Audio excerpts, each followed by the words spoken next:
नमस्कार दोस्तों, अगर आप भी आरआरबी एनटीपीसी ग्रुप डी की तैयारी कर रहे हैं तो ये वीडियो आपके लिए बेहद ज़रूरी है।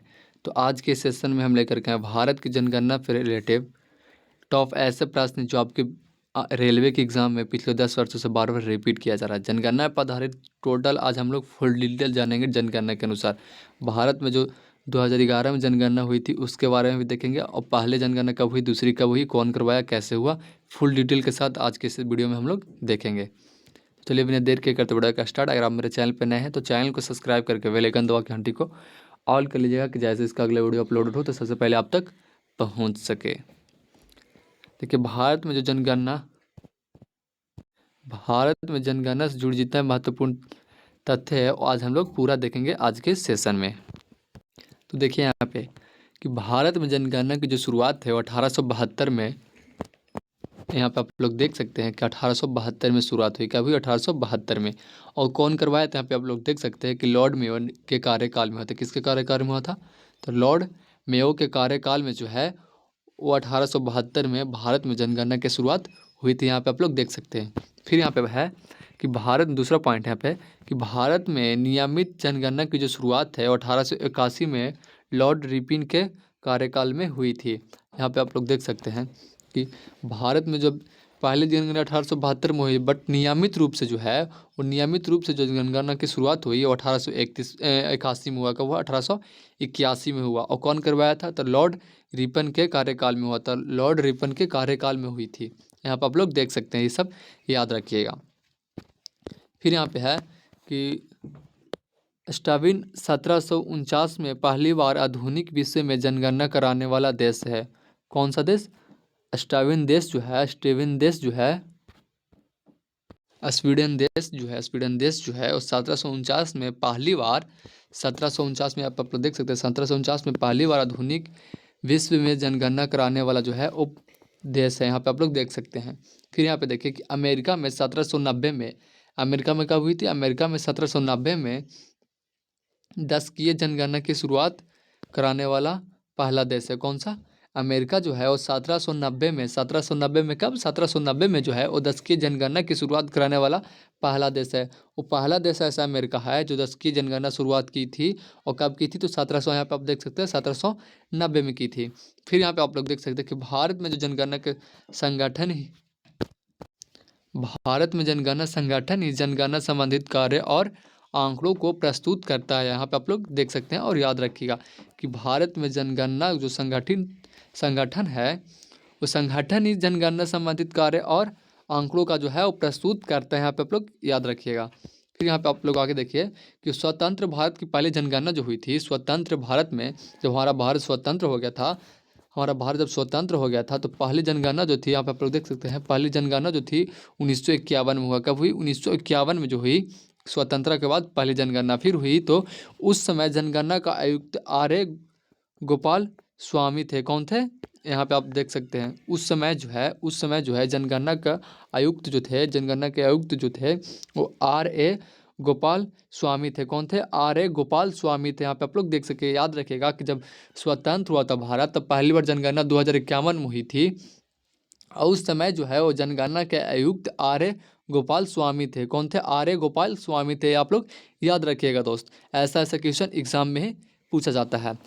अब यहाँ पे प्रश्न जो है वो है कि जनगणना के संगठन के केंद्रीय गृह मंत्रालय के अधीन कार्यकर्ता जो हैं वो, जिसमें उच्चतम अधिकारी भारत का महापंजीय एवं जनगणना का आयुक्त होता है। क्या होता है? यहाँ पे आप लोग देखिए फिर से कि जनगणना संगठन में केंद्रीय गृह मंत्रालय के अधीन, जनगणना संगठन में केंद्रीय गृह मंत्रालय के अधीन जो है वो कार्यरत है। क्या करते हैं? कार्य करते हैं। फिर यहाँ पे आप लोग देखिएगा, फिर यहाँ पे बोल रहा है कि जिसमें उच्चतम अधिकारी भारत का जो है महापंजीय एवं जनगणना का आयुक्त होता है। यहाँ पे आप लोग देख सकते हैं, ऐसा क्वेश्चन हमारे रेलवे के एग्जाम में पूछा जाता है। फिर यहाँ पे आप लोग देखिएगा, अब हम लोग देखेंगे 2011 के जनगणना से संबंधित महत्वपूर्ण तथ्य, यानी महत्वपूर्ण प्रश्न जो है वो अब हम लोग 2011 में जनगणना हुई थी उससे रिलेटेड प्रश्न यहाँ पे अब हम लोग देखेंगे। तो देखिए यहाँ पे पहला टॉपिक जो हमारा वो है कि जनगणना संगठन में केंद्रीय गृह मंत्रालय के अधीन जो है वो कार्य करते हैं।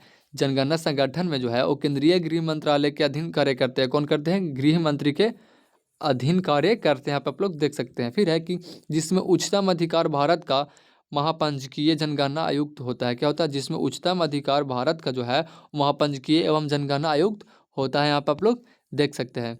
फिर यहाँ पे है कि 2011 के जनगणना का जो शुभ कर है वो प्रागणक शिक्षा थी। यहाँ पे आप लोग देख सकते हैं कि 2011 के जनगणना का जो शुभ कर थे वो प्रागणक शिक्षा थी। यहाँ पे आप लोग देख सकते हैं कौन सी प्रागणक शिक्षा थी। फिर यहाँ पे है कि अर्थ आदर्श वाक्य हमारी जनगणना हमारा भविष्य। यहाँ पे आप देख सकते हैं कि आदर्श वाक्य में बताया गया है कि हमारी जनगणना जो है वो हमारा भविष्य है। यहाँ पे आप देख सकते हैं। फिर यहाँ पे है कि 2011 की जनगणना के समय जनगणना आयुक्त डॉक्टर सी चंद्रमौली थे। कौन थे? जब 2011 में जब जनगणना हुई थी तो उस समय जो जनगणना का आयुक्त कर जो थे वो डॉक्टर सी चंद्रमौली थे। कौन थे? डॉक्टर सी चंद्रमौली थे। यहाँ पे आप लोग देख सकते हैं डॉक्टर सी चंद्रमौली जो थे वो 2011 में जब जनगणना हुई थी तो जनगणना आयुक्त थे। वो कौन थे? जनगणना आयुक्त थे चंद्रमौली। यहाँ पे आप लोग देख सकते हैं चंद्रमौली, डॉक्टर सी चंद्रमौली जो थे वो जनगणना आयुक्त थे जब 2011 में हुई थी तब। फिर आगे देखिएगा कि 2011 के जनगणना के अनुमानित लगभग 2011 की जनगणना के अनुमानित लगभग 22 करोड़ रुपये था। 22 करोड़ रुपये था। यहाँ पर आप लोग देख सकते हैं कि 2011 में जब जनगणना हुई थी तो अनुमानित लगभग 22 करोड़ रुपये था। कितना था? 2200 करोड़ जो थे रुपये था। फिर यहाँ पे आप लोग देख सकते हैं। अब यहाँ पे है कि राष्ट्रीय जनसंख्या नीति 2000 के अनुसार जनसंख्या में स्थिरता प्राप्त करने का लक्ष्य 2045 से बढ़कर 2070 कर दिया गया है। यहाँ पे आप बात को समझिएगा कि राष्ट्रीय जनसंख्या नीति 2000 के अनुसार जो है जनसंख्या में स्थिरता प्राप्त करने का जो लक्ष्य है 2045 से बढ़ाकर 2070 कर दिया गया है। 2045 से बढ़ाकर कितना कर दिया गया है? 2070 कर दिया गया है।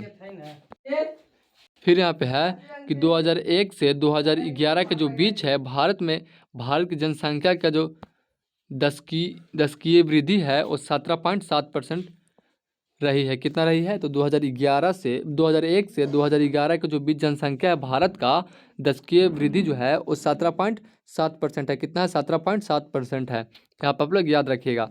फिर यहाँ पे है कि 1911 में जो है 1911 से 1921 तक दौरान भारत में जनसंख्या की दशकीय वृद्धि ऋणात्मक -0.31% हो गई है और यह भारत की जनगणना को इतिहास में पहली बार हुआ है। क्या हुआ है? भारत की जनगणना के इतिहास में पहली बार हुआ है जिस कारण 1921 को महान विधायक वर्ष कहा जाता है। कि क्या कहा जाता है? महान विधायक वर्ष कहा जाता है। यहाँ पर आप लोग याद रखिएगा। फिर यहाँ पे है 2011 की जनगणना के जनसंख्या आप लोग यहाँ पे देखिएगा क्या क्या है कि 2011 की जनगणना के अनुसार भारत की कुल जनसंख्या जो थी यहाँ पे आप लोग देख सकते हैं 121 करोड़ कुछ थी। यहाँ पे आप लोग देख सकते हैं जो कि विश्व की कुल जनसंख्या का 5% है। कितना है? जो कि पूरा विश्व का जो जनसंख्या है उसका 17.5% जो है वो हमारा सिर्फ भारत की जनसंख्या है। पूरा विश्व की जनसंख्या में से 17.7% जो है वो सिर्फ हमारा भारत के जनसंख्या पे आप लोग याद रखिएगा 2011 के अनुसार। फिर यहाँ पे 2011 की जनसंख्या के अनुसार जो है वो पुरुष का 51.47% तथा महिलाएं 48.53% जो है वो महिलाएं की जनसंख्या है। यहाँ पे आप लोग याद रखिएगा कि जब 2011 में जनगणना हुई थी तो उसके अनुसार जो है वो पुरुष का जो संख्या है वो 51.47 है। कितना है? 51.47% जो है वो पुरुष है तथा यहाँ पे महिलाएं की जो संख्या है वो 48.53% है। कितना? 48.53% जो है वो महिलाएं की संख्या है 2011 के जनगणना के अनुसार। आप ये याद रखिएगा, ऐसा क्वेश्चन ही पूछा जाता है। अब यहाँ पे है कि 2011 की जनगणना के अनुसार जो है वो देश की कुल जनसंख्याओं में शहरी जनसंख्या 31.2 है जबकि ग्रामीण जनसंख्या 68.8% है। यहाँ पे आप लोग याद रखिएगा कि 2011 2011 की जनगणना के अनुसार जो है वो देश के कुल जनसंख्याओं में शहरी जनसंख्या जो है वो 31.2% है। कितना है? 31.2% जो है वो शहरी जनसंख्या। बट यहाँ पे याद रखिएगा कि जबकि ग्रामीण का जनसंख्या जो है अब 68.8% है। कितना है? 68.8% जो है वो ग्रामीण की जनसंख्या है और शहरी की जनसंख्या 31.2% आप लोग यहाँ पे याद रखिएगा। फिर यहाँ पे है कि 2011 की जनगणना के अनुसार जो है वह सर्वाधिक जनसंख्या वाला राज्य जो है, सर्वाधिक जनसंख्या वाला जो राज्य आपको हम बता दें यहाँ पे, वो उत्तर प्रदेश है। कौन है? उत्तर प्रदेश है, जो 20 करोड़ की आबादी वाला जनसंख्या। वहाँ पे कितना है? उत्तर प्रदेश में 20 करोड़ की आबादी है वहाँ पे। फिर आप लोग यहाँ पे याद रखिएगा न्यूनतम जनसंख्या वाला जो राज्य है, न्यूनतम जनसंख्या मतलब कि सबसे कम जनसंख्या वाला राज्य जो है आपके यहाँ पे सिक्किम हो जाए। कौन सा? सिक्किम राज्य जो है वहाँ पे सबसे कम जनसंख्या है और उत्तर प्रदेश में है जो सबसे ज़्यादा जनसंख्या है। 2011 के अनुसार, 2011 में जब जनगणना हुई थी तो उसके अनुसार जो है उत्तर प्रदेश में सबसे ज़्यादा जनसंख्या है, 20 करोड़ है। यहाँ पे आप 20 करोड़ की आबादी देख सकते हैं। बट यहाँ पे जो देखिए सिक्किम राज्य जो है वहाँ पे आपको न्यूनतम जनसंख्या वाला जिला कहा जाता है, जो सबसे कम जनसंख्या माना जाता है। फिर यहाँ पे देखिएगा 2011 की जनगणना के अनुसार जो है सर्वाधिक जनसंख्या वाला जो केंद्र शासित प्रदेश है वो आपको दिल्ली हो जाएगा। कौन हो जाएगा? दिल्ली हो जाएगा। 2011 के अनुसार जो है वो सर्वाधिक जनसंख्या वाला जो आपको यहाँ केंद्र शासित प्रदेश है, केंद्र शासित प्रदेश आपको दिल्ली हो जाएगा। कौन हो जाएगा? दिल्ली हो जाएगा। एवं न्यूनतम जनसंख्या वाला केंद्र शासित प्रदेश पूछ दिया आपको से, तो यहाँ पे आपको लक्षद्वीप हो जाएगा। कौन हो जाएगा? लक्षद्वीप हो जाएगा। केंद्र शासित प्रदेश वाला सर्वाधिक जनसंख्या यहाँ पे आपको दिल्ली हो जाएगा और न्यूनतम जनसंख्या वाला आपको यहाँ पे लक्षद्वीप हो जाएगा। ये याद रखेगा, ऐसा क्वेश्चन आपके एग्जाम में पूछ सकता है। देखिए यहाँ पे 2011 की जनसंख्या, 2011 की जनगणना के जो अनुसार है सर्वाधिक जनसंख्या वाला जो जिला केंद्र शासित प्रदेश है आपके दिल्ली हो जाएगा। कौन हो जाएगा? दिल्ली हो जाएगा। बट यहीं पे अगर न्यूनतम जनसंख्या वाला पूछ दे केंद्र शासित प्रदेश तो आपको यहाँ पे लक्षद्वीप हो जाएगा। ये बात को आप लोग यहाँ पे याद कर लीजिएगा। और अगर आपने अब तक मेरे चैनल को सब्सक्राइब नहीं किया है तो प्लीज़ चैनल को सब्सक्राइब करके चैनल से जुड़ जाइएगा। फिर यहाँ पे आप देखिए है कि सर्वाधिक जनसंख्या वाला राज्य आपको जो है टॉप 2 में आता है, जो उत्तर प्रदेश आपको हो जाएगा। कौन सा हो जाएगा? उत्तर प्रदेश हो जाएगा। आप यहाँ पे देख सकते हैं कि उत्तर प्रदेश हो जाएगा जहाँ पे आपको 20 करोड़ की आबादी है। और फिर आपको दूसरा महाराष्ट्र आता है जो 11 करोड़ की आबादी है।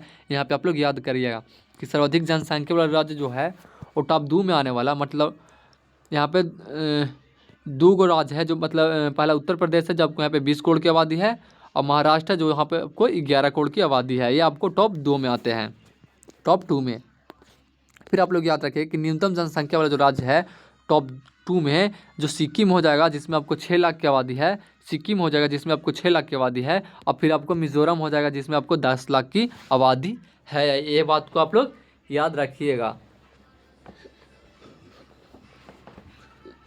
फिर यहाँ पे देखिए 2011 की जनगणना के दशकीय जनसंख्या वृद्धि दर हम यहाँ पे हम लोग देखेंगे।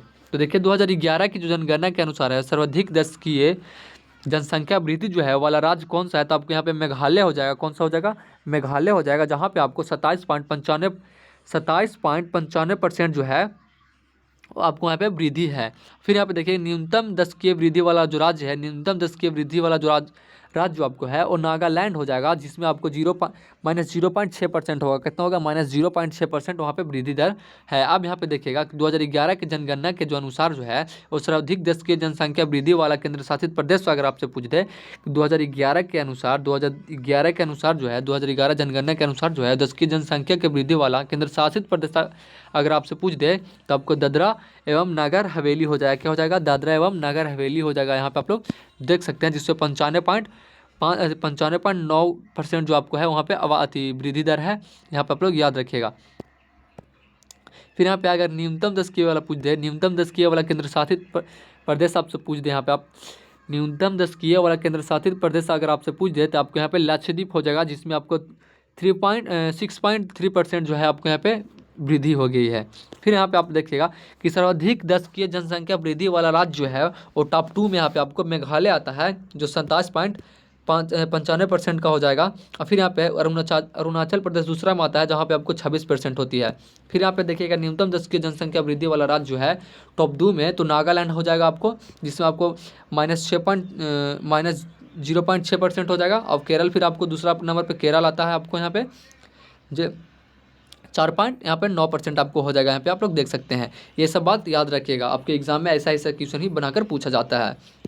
अब यहाँ पे है 2011 की जनगणना के जनसंख्या घनत्व। यहाँ पे अब हम लोग देखेंगे 2011 में जब जनगणना हुई थी उसके अनुसार जनसंख्या घनत्व अब हम लोग देखेंगे। तो यहाँ पे देखिए जनसंख्या घनत्व का जो तात्पर्य प्रति वर्ग है वो किलोमीटर के निर्वात से औसत जनसंख्या से है। देखिए यहाँ पे जनसंख्या घनत्व का जो तात्पर्य है वो प्रति वर्ग किलोमीटर में निवासित औसत जनसंख्या से है। यहाँ पे आप लोग याद रखिएगा इस बात को। फिर यहाँ पे कि 2011 की जनगणना के अनुसार भारत का जो जनसंख्या घनत्व है, 2011 के जो जनगणना के अनुसार भारत का जनसंख्या घनत्व जो है वो 382 व्यक्ति प्रति वर्ग किलोमीटर है। क्या है? 382 व्यक्ति प्रति वर्ग किलोमीटर है। यहाँ पे आप लोग ये बात को याद रखिएगा दोस्त।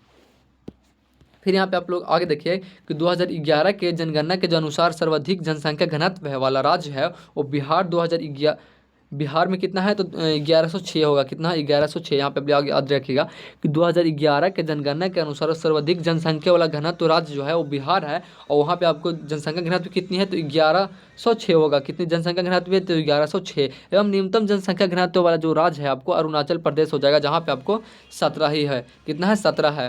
तो यहाँ पे आप लोग देखिएगा 2011 के जनसंख्या के 2011 के जनगणना के अनुसार जो है सर्वाधिक जनसंख्या घनत्व वाला जो केंद्र शासित प्रदेश जो है आपको दोस्त वो दिल्ली हो जाएगी। और वहाँ पे जनसंख्या घनत्व कितनी है? तो आपको हम बता दें कि 11,320 जनसंख्या घनत्व वहाँ पे आपको है। और फिर न्यूनतम जनसंख्या घनत्व वाला अगर केंद्र शासित प्रदेश पूछ दे अगर आपसे दोस्त यहाँ पे, तो आप यहाँ पे बताएगा अंडमान निकोबार द्वीप समूह, जिसमें आपको 46 जनसंख्या घनत्व। आप लोग ये बात को याद रखिएगा। केंद्र शासित में अगर पूछते आपको से न्यूनतम जनसंख्या घनत्व वाला केंद्र शासित प्रदेश, तो आपको अंडमान निकोबार द्वीप समूह हो जाएगा, जब आपको यहाँ पे 46 जनसंख्या घनत्व है। अगर यहाँ पे अगर पूछ दिया आपको से कि सर्वाधिक जनसंख्या घनत्व वाला केंद्र शासित प्रदेश, तो आपको दिल्ली हो जाएगा, जहाँ पे आपको 11,320 जनसंख्या घनत्व है। ये बात को आप लोग याद रखिएगा। फिर यहाँ पे आप लोग देखिएगा सर्वाधिक जनसंख्या घनत्व वाला टॉप 2 में आने वाला पहला आपको बिहार हो जाएगा, जहाँ 1106 जनसंख्या घनत्व है। फिर पश्चिम बंगाल आपको हो जाएगा, जहाँ पे आपको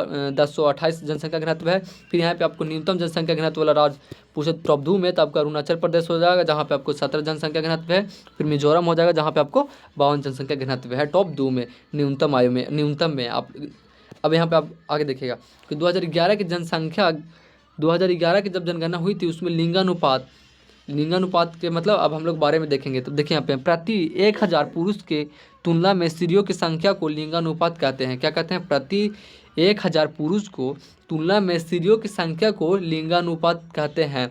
जिसमें आप यहाँ पे देख सकते हैं कि लिंगानुपात बराबर स्त्रियों की संख्या बटा पुरुषों की संख्या बराबर 1000। यहाँ पे देखिएगा तो भारत का जो लिंगानुपात है वो 943 हो जाएगा। कितना हो जाएगा? 943 जो है वो भारत के लिंगानुपात है। यहाँ पे आप लोग ये बात को याद रखिएगा कि 943 जो है वो भारत के लिंगानुपात है। अब यहाँ पे बात को ये को याद रखिएगा। ऐसा क्वेश्चन ही आपको एग्जाम में बनाया जाता है। फिर यहाँ पे देखिएगा कि 2011 की जनगणना के जो अनुसार सर्वाधिक लिंगानुपात वाला राज्य है वो आपको केरल हो जाएगा। कौन हो जाएगा? केरल हो जाएगा, जहाँ पे आपको 1084 लिंगानुपात मिल जाएंगे। कितना मिल जाएंगे? 1084। एवं न्यूनतम लिंगानुपात वाला राज्य पूछे तो आपको यहाँ पे हरियाणा हो जाएगा, जहाँ पे आपको 879 गो मतलब वहाँ पे लिंगानुपात है। कितना? 879 है। सबसे न्यूनतम लिंगानुपात वाला राज्य आपको हरियाणा हो जाएगा। और हरियाणा में कितना लिंगानुपात? आपको 879 हो जाएगा। 879 हो जाएगा सबसे कम मतलब। और सबसे अगर बेसी पूछे तो आपको यहाँ पे केरल में हो जाएगा, जहाँ पे आपको 1084 लिंगानुपात हैं। यहाँ पे आप लोग इस बात को याद रखिएगा दोस्त। अब यहाँ पे है कि 2011 की जब जनगणना के अनुसार सर्वाधिक लिंगानुपात वाला राज्य 2011 के जनगणना के अनुसार सर्वाधिक लिंगानुपात वाला केंद्र शासित प्रदेश अगर आपसे पूछ दे तो आपको पुदुचेरी हो जाएगा। क्या हो जाएगा? पुदुचेरी जो है आपको हो जाएगा केंद्र शासित प्रदेश में सबसे अधिक लिंगानुपात वाला, जो जिसमें जहाँ पे आपको 1037 को लिंगानुपात आपको वहाँ पे मिल जाएंगे। फिर यहाँ पे देखिएगा कि सबसे कम मतलब न्यूनतम लिंगानुपात वाला केंद्र शासित प्रदेश पूछते अगर आपसे, तो यहाँ पे आपको दामन व दीप हो जाएगा। क्या हो जाएगा? दामन व दीप हो जाएगा, जहाँ पे आपको 618 लिंगानुपात वाला लिंगानुपात मिल जाएगा केंद्र शासित प्रदेश में। आप यहाँ पे ये बात को याद रखिएगा। फिर यहाँ पे अगला प्रश्न आप लोग देखिएगा दोस्त, यहाँ पे बताया गया कि सर्वाधिक लिंगानुपात वाला राज्य आपको टॉप 2 में आपको कौन कौन आता है, तो केरल आता है जिसमें आपको 1084 है। फिर आपको यहाँ पे तमिलनाडु आएगा जिसमें 996 है। फिर यहाँ पे देखिएगा न्यूनतम में अगर पूछे आपसे तो हरियाणा होता है, अभी बताए हम कि हरियाणा में कितना है, तो 879 है। और आपके यहाँ पे जम्मू कश्मीर हो जाएगा दूसरे नंबर पर जिसमें आपको 889 है। ये बात को आप लोग याद रखिएगा। फिर यहाँ पे देखिए कि 2011 की जनगणना के शिशु लिंगानुपात 2011 की जनगणना शिशु लिंगानुपात अगर पूछे 0 से 6 वर्ष के लिए, तो आपको हम बताते हैं कि जन्म से लेकर 6 वर्ष की आयु तक के प्रति 1000 बालकों की संख्या की तुलना में इस आयु वर्ग में बालिकाओं की जो संख्या है वो अनुपात को शिशु लिंगानुपात कहते हैं दोस्त। ये बात को आप लोग समझ गए कि जन्म से लेकर जो 6 वर्ष की आयु तक के प्रति 1000 बालकों की जो संख्या है उसकी तुलना में इसी आयु वर्ग में बालिकाओं की जो संख्या के अनुपात को हम लोग शिशु का लिंगानुपात कहते हैं, याद रखेगा। फिर यहाँ पे आप लोग आगे देखिएगा, ये तो बात को आप लोग समझ गए। फिर यहाँ पे देखिए शिशु लिंगानुपात बालिकाओं की संख्या 0 से 6 वर्ष बटा बालिकाओं की जो संख्या है 0 से 6 गुने 1000, आप लोग ये बात को याद रखिएगा। फिर देखिए यहाँ पे आपको हम बताते हैं कि भारत में जो शिशु लिंगानुपात है आपको 919 हो जाएंगे। कितना हो जाएंगे? 919। भारत में शिशु लिंगानुपात 919 हो जाएंगे। ऐसा क्वेश्चन पूछा जाता है दोस्त, ये बात को आप लोग बिल्कुल याद रखिएगा कि भारत में शिशु लिंगानुपात आपको 919 है। और फिर यहाँ पे आप लोग देखिए कि 2011 के जनगणना के अनुसार जो है सर्वाधिक शिशु लिंगानुपात वाला राज्य जो है वो अरुणाचल प्रदेश आपको हो जाएगा, अरुणाचल प्रदेश हो जाएगा। ये बात को आप लोग याद रखिएगा, कौन सा हो जाएगा राज्य? अरुणाचल प्रदेश हो जाएगा, जहाँ पे आपको 972 लिंगानुपात मिल जाएंगे। कितना? 972 शिशु लिंगानुपात आपको मिल जाएंगे। फिर हम एवं न्यूनतम शिशु लिंगानुपात वाला राज्य पूछे आपसे तो आपको हरियाणा हो जाएगा। कौन सा? हरियाणा हो जाएगा, जहाँ पे आपको 834 लिंगानुपात शिशु लिंगानुपात मिल जाएंगे। फिर यहाँ पे आप देखिएगा कि 2011 की जनगणना के अनुसार जो है वो सर्वाधिक शिशु लिंगानुपात वाला केंद्र शासित प्रदेश अगर आपसे पूछ दे तो अंडमान निकोबार द्वीप समूह हो जाएगा, जहाँ पे आपको 968 हैं। तो फिर अगर न्यूनतम में पूछ जाए अगर आपसे केंद्र शासित प्रदेश में तो आपको दिल्ली हो जाएगा, जहाँ पे 871 है। फिर यहाँ पे हम लोग देखेंगे भारत की जनगणना 2011 के साक्षरता दर यानी यहाँ पे जहाँ पढ़े लिखे लोगों के बारे में आप हम लोग देखेंगे कि 2011 में जब जनगणना हुई थी तो वहाँ पे कितने पढ़े लिखे लोग थे। यहाँ पे देखिए कि 7 वर्ष और उसके अधिक का जो व्यक्ति किसी भाषा को समझ सकता है, 7 वर्ष और उसके अधिक का जो व्यक्ति है वो किसी भाषा को समझ सकता है, उसे लिखे या पढ़ सकता है, उसे साक्षरता दर कहलाता है। ये बात को पहले आप लोग समझ गए कि 7 वर्ष या उससे अधिक जो व्यक्ति होता है, जो मतलब कि कुछ भाषा को समझ सकता है, लिख सकता है, पढ़ सकता है, उसको हम लोग साक्षरता दर कहते हैं। ये बात को पहले आप लोग समझिएगा। उसके बाद हम बताते हैं आपको यहाँ पे कि कितने कितने क्या थे। फिर आप लोग देखिएगा कि भारत की जो जनगणना है 2011 की जो भारत की जनगणना की साक्षरता दर है भारत में, आपको हम बता दें कि 74.4% हो जाएंगे। 74.4% जो है भारत की जनगणना के अनुसार जो है, भारत के 2011 में जनगणना के अनुसार जो है 74.4% जो लोग हैं वो पढ़े लिखे लोग हैं। आप लोग इस बात को याद रखिएगा। फिर अब मैं आपको बताता हूँ कि भारत की जनगणना 2011 के अनुसार सर्वाधिक साक्षरता वाला जो आपको राज्य है वो आपको केरल हो जाएगा। कौन सा होगा? केरल होगा, जहाँ पे आपको 94% लोग पढ़े लिखे हैं। कितने लोग पढ़े लिखे हैं? 94% लोग जो है वहाँ पे आपको पढ़े लिखे लोग मिलेंगे। 2011 के जनगणना के अनुसार जो है वो केरल राज्य सबसे ज़्यादा साक्षरता वाला राज्य है। बट यहाँ पे जो लोग हैं वो 94% लोग पढ़े लिखे हैं। सोच सकते हैं दोस्त कि 94% लोग जो यहाँ पे केरल में है वो पढ़े लिखे लोग हैं। 6% ही सिर्फ ऐसे लोग हैं जो वहाँ पे पढ़े लिखे लोग नहीं हैं। यहीं पे अगर आपसे पूछ दे कि न्यूनतम साक्षरता वाला जो राज्य आपको है, न्यूनतम साक्षरता वाला राज्य जो आपको है यहाँ बिहार हो जाएगा, जहाँ पे आपको 61.8% लोग पढ़े लिखे हैं। सबसे कम अगर साक्षरता दर आपसे अगर पूछे न्यूनतम में पूछ दे तो आपको यहाँ पे बिहार राज्य हो जाएगा दोस्त, जहाँ पे आपको हम बता दें कि 61.8% जो है लोग वो पढ़े लिखे, सिर्फ 61.8% पढ़े लिखे लोग हैं। यहीं पर अगर केरल से आप अति कीजिएगा तो आप देख सकते हैं कि 94% तनी मनी नहीं होता दोस्त, 94% लोग वहाँ पे पढ़े लिखे लोग हैं। और हमारे बिहार में 61.8% पढ़े लोग हैं, इसलिए हमारे बिहार राज्य को पिछड़ा राज्य के नाम से जाना जाता है। यही सब कारण के चलते हैं। अब यहाँ पे देखिएगा कि भारत की जो जनगणना है 2011 के अनुसार सर्वाधिक साक्षरता वाला अगर केंद्र शासित प्रदेश आपसे पूछ दे तो आपको लक्षद्वीप हो जाएगा, जहाँ पे 91% लोग पढ़े लिखे लोग हैं। कितना? 91.8% लोग पढ़े लिखे लोग हैं। एवं न्यूनतम साक्षरता वाला पूछ दे आपको केंद्र शासित प्रदेश तो दादर नगर हवेली हो जाएगा। कौन होगा? दादर नगर हवेली, जहाँ पे आपको 76.2% लोग पढ़े लिखे वहाँ पे हैं। यहाँ पे देखिए सर्वाधिक साक्षरता वाला राज्य अगर आपसे पूछे टॉप 2 में, तो आपको केरल हो जाएगा जो 94% लोग पढ़े वहाँ पे। मिजोरम फिर हो जाएगा जो आपको यहाँ पे 51.3% पढ़े लिखे लोग हैं। फिर यहाँ पे न्यूनतम अगर साक्षरता वाला टॉप पूछे तो बिहार का मतलब यहाँ पे आप देख सकते हैं कि 61.8% लोग पढ़े लिखे हैं बिहार में। और अरुणाचल प्रदेश में कितने हैं, तो यहाँ पे आप देख सकते हैं 94% पढ़े लिखे हैं। टॉप 2 में आता है न्यूनतम में, और तो आपको हम बता ही दिए। फिर यहाँ पे देखिए कि भारत की जनगणना 2011 के ग्रामीण जनसंख्या और शहरी जनसंख्या के बारे में यहाँ पे थोड़ा सा हम लोग देख लेंगे। तब यहाँ पे हम बताते हैं कि भारत की जो जनगणना 2011 में हुई थी उसके अनुसार जो है सर्वाधिक ग्रामीण जनसंख्या वाला राज्य जो है आपको हिमाचल प्रदेश हो जाएगा, जहाँ पर 90% ग्रामीण है, 90%। अगर यहाँ पे पूछ जाए अगर आपसे कि न्यूनतम ग्रामीण अगर पूछ जाए, न्यूनतम ग्रामीण की जनसंख्या पूछ दे, तो आपको गोवा हो जाएगा, जहाँ पे आपको 37.8% वहाँ पे है न्यूनतम। अब यहाँ पे अगर आपको बताते हैं कि भारत की जो जनगणना हुई थी 2011 में, वो सर्वाधिक शहरी जनसंख्या वाला राज्य जो है आपको गोवा हो जाएगा, जहाँ पे 62.2% है। और वहीं पर न्यूनतम शहरी जनसंख्या अगर आपसे पूछ दे तो आपको हिमाचल प्रदेश हो जाएगा, जहाँ पे आपको 10% मिल जाएंगे। फिर यहाँ पे आपको है भारत की जो जनगणना है 2011 के अनुसार सर्वाधिक शहरी जनसंख्या वाला केंद्र शासित प्रदेश आपको दिल्ली हो जाएगा, जहाँ पे 97.5% है। और फिर वहीं पर अगर न्यूनतम पूछ जाए अगर आपसे, तो आपको अंडमान निकोबार द्वीप समूह हो जाएगा, जहाँ पे 37.7% है, यहाँ पे आप लोग देख सकते हैं। फिर यहाँ पे है कि भारत के